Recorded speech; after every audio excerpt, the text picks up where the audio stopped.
Good morning, Borio Chiropractic family.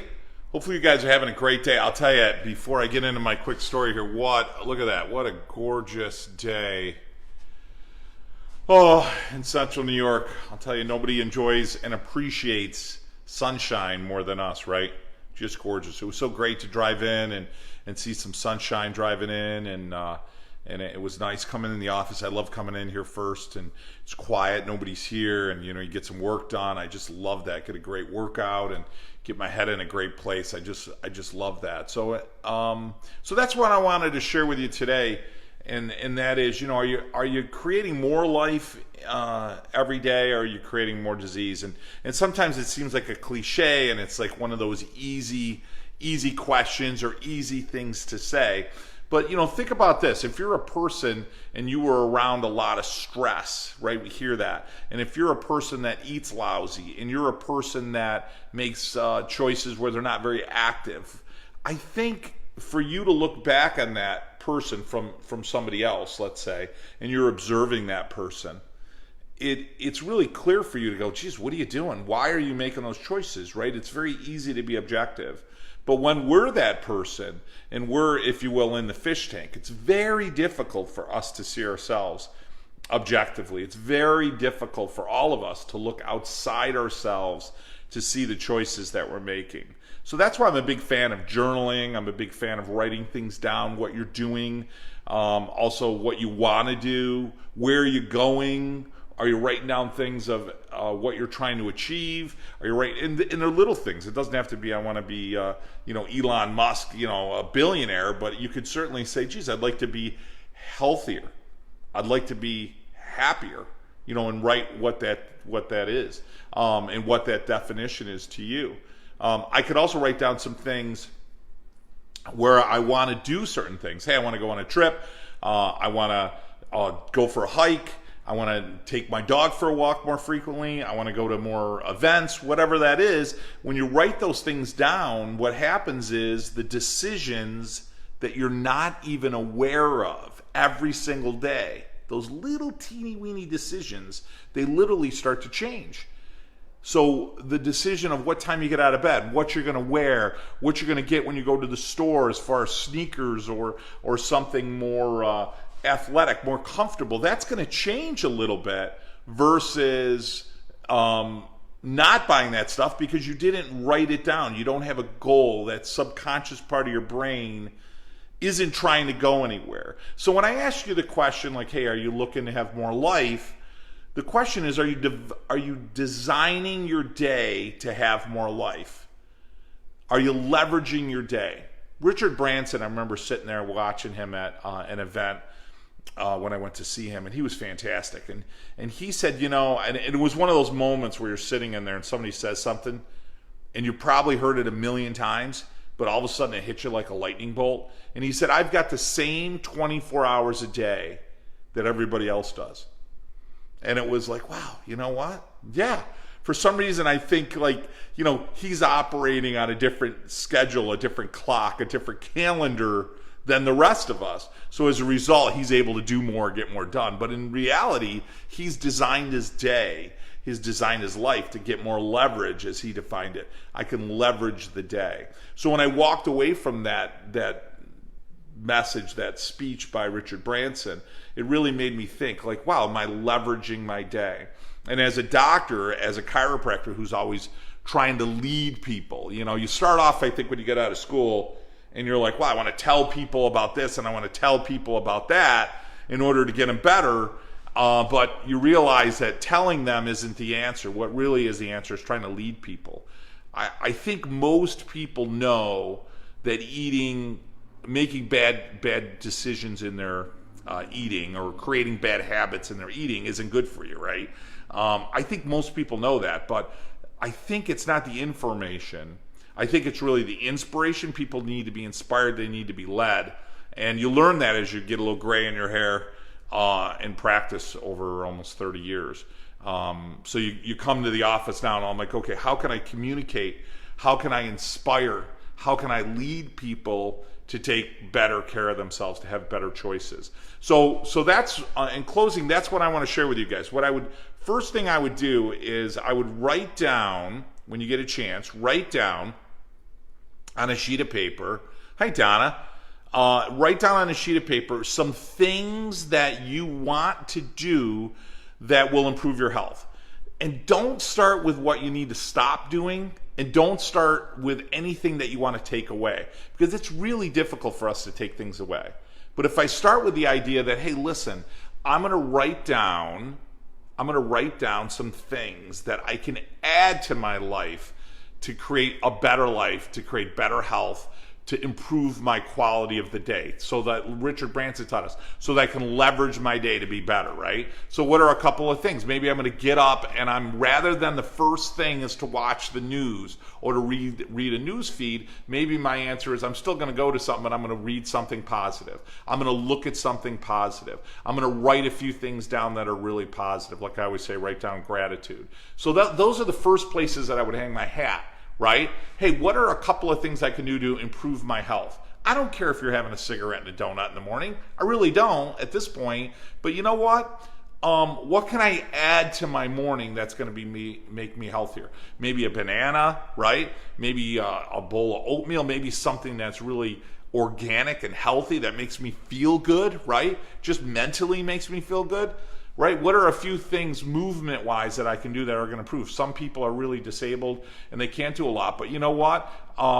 Making the decision that, hey, 5 minutes a day, I'm going to go up and down the stairs in my house and not avoid going up and down the stairs. I'm going to deliberately go up and down. I'm going to park a little further from the closest spot in the parking lot, so that I force myself to walk a little bit. I'm going to walk out back and forth, and maybe some of this sounds silly to you guys, but I see so many people are disabled and you don't move, right? So all of a sudden it's like, you know what, I'm going to walk out to my mailbox 5 times a day. I'm just going to get up off the couch and I'm going to walk to the mailbox. I'm going to walk back, and that's going to be my exercise. I'm going to do it 5 times a day. I'm going to join a gym, right? I know right now things are closed down, but hey, I'm going to start that process of getting a little bit better in shape at home, walking the dog, walking out in the neighborhood, doing some push-ups, doing some sit-ups for those of you guys that can do that, so that I'm working on my health a little bit every single day. That's going to make a huge difference for you. I guess in the final moment here, are you making decisions that are creating more life for you? And that's what I want to lead you to do. That's the question you want to ask. Every decision you make, every action you take, and not doing something is still an action, right? So we think, hey, if I choose not to do that, I didn't take that action. No, you took the action of not doing it.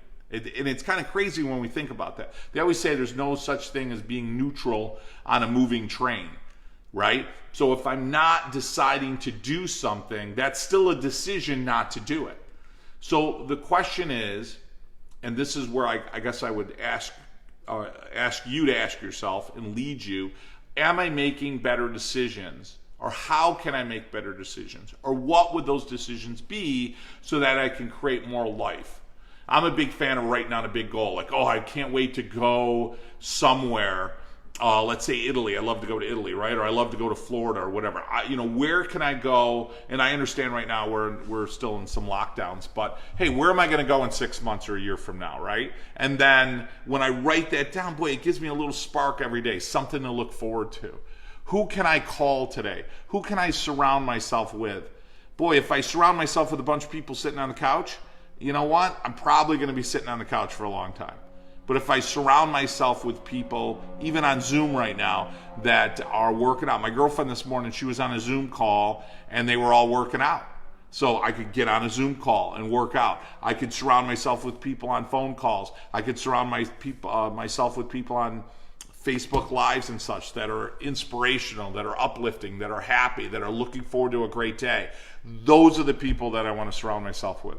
Is it going to be quick? Nope. Is everything going to change tomorrow? Nope. But I tell you what it will do is every month you'll look back and you'll be amazed at those little, simple, what seems to be insignificant, incremental little steps, and how profound they become as the months pass and how much better your life is. Because in the end, guys, that's what I want for all of you.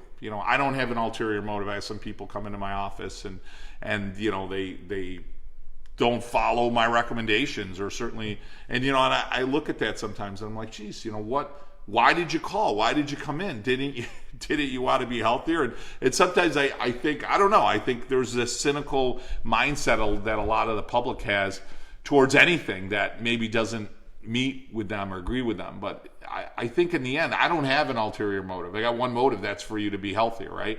So if we move better, do more things, do things, best way to get out of depression and frustration and out of a funk is to do stuff. Right? Number one. Number two, put better food in your body. Every time you eat, you're going to the hardware store. So what are you putting in your body? Do you want to go to Mr. Seconds and put junk in there and scratch and dent material? Or do you want to put really good building material inside your body, right? I need energy. Am I putting really good high octane fuel in my body, or am I putting a bunch of garbage in my body, right? What I think about, I bring about. What are my thoughts? Am I surrounding myself with negative news every single day and just sitting myself in front of the TV or the YouTube and watching what's happening every minute to every minute and fueling myself with negativity? Or am I fueling myself with optimism and fueling myself with wonderful things? Because for every negative thing out there, there's 10 times, 1,000, 1,000,000 times more positive things going on than negative. Trust me when I tell you that. There's so many more wonderful people. You see what's going on in the world right now.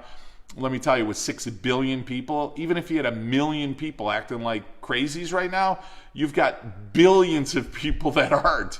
So there's so many positive things that are going. I'm big on keeping the spine and nervous system healthy. It's critical to your body, right? So getting and finding a chiropractor, getting adjusted, being around somebody that's positive, keeping your nervous system and spine healthy. And I'm a person, boy, if you sit on my porch, if you will, we're exercising even a little bit. I take my dog for a walk, right? But I do something every single day, and I'm moving and I'm eating really well. And yeah, I have some junk food once in a while, but 90% of what I put in my mouth is healthy and really good for me, right? So all those little decisions, I'm around positive people, surrounding myself with positive thoughts. And what happens is my life becomes better. It becomes more. Much more, because of so many wonderful people like you. There's no doubt about that. So a big hug to all you guys and appreciation to all you guys. And we're here at the office. We've never closed the office. So for Essential Care, we're here to take care of you guys. You can just hit the link above, call the office. If you're new to us, we've got a special link. You can just go down on our Facebook or just call the office. We got a great program to come in and get your initial care that way. Financially, it's not a struggle for you.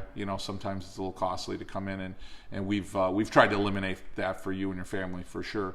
I've got a few people I've been taking care of out of my own pocket just because they got devastated with everything going on here at the office, and that's what our office is about. It's about taking care of people. It's about loving people and taking care of people and caring for you and giving you a better life, so your life becomes more. For the short time we have here on our planet, right?